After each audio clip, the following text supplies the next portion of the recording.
जो पुण्यात्माएं परमात्मा की प्राप्ति के लिए निकले तो वो प्राणी इस बात से परिचित हो जाते हैं कि गुरु के बिना मोक्ष नहीं हो सकता। गुरु की खोज के लिए वे फिर उन स्थानों पर जाते हैं जहां सत्संग होते हैं, जहां धार्मिक मेले भरते हैं। अब जीव एक समझो रोगी है जन्म और मृत्यु के रोग का। अब रोगी को यदि इतना ज्ञान हो, यानी विद्यार्थी को इतना ज्ञान हो स्वयं ही कि वो सब सदग्रंथों को जान सके, तो फिर उसको गुरु की आवश्यकता क्या।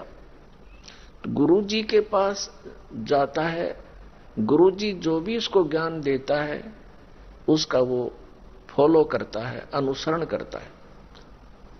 विद्यार्थी का इतना ही काम होता है। इसी प्रकार रोगी डॉक्टर के पास जाता है, डॉक्टर उसको जो औषधि देता है तो रोगी का काम है उसको ग्रहण करना, सेवन करना। उसको आराम नहीं होता है तो फिर दूसरे डॉक्टर के पास जाता है, तीसरे के पास जाता है। उसका सौभाग्य है कि डॉक्टर सही मिल जाता है तो जीवन रक्षा हो जाती है, नहीं तो मृत्यु को प्राप्त हो जाता है। यही दशा इस अध्यात्म मार्ग के अंदर है।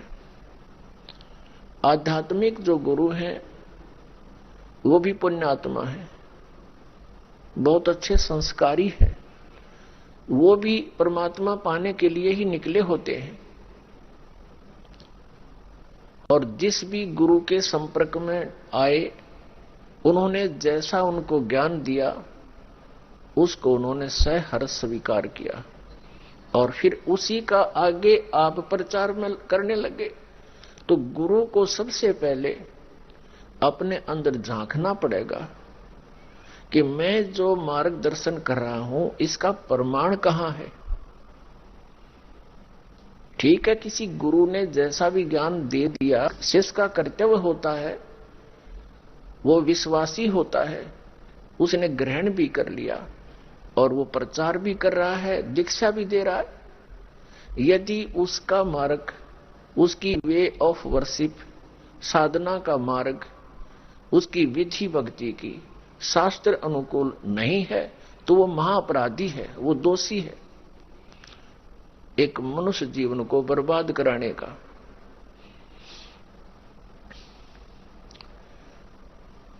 तो सबसे पहले अध्यात्म मार्ग में हमने ईष्ट सेलेक्ट करना होता है, ईष्ट देव यानी पूज्य देव। और दूसरे नंबर पर वो गुरु उस ईष्ट का ही पुजारी होता है।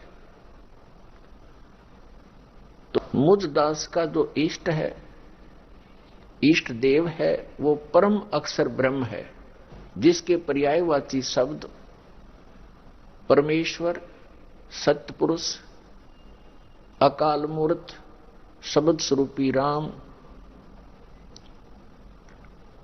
आदि उसी परम अक्षर ब्रह्म के उपमात्मक नाम है। उनका वास्तविक नाम कबीर देव है, कबीर साहब है, अल्लाहू अकबर है। इसी परमेश्वर ने सर्व ब्रह्मांडों की उत्पत्ति की, सभी प्राणियों की।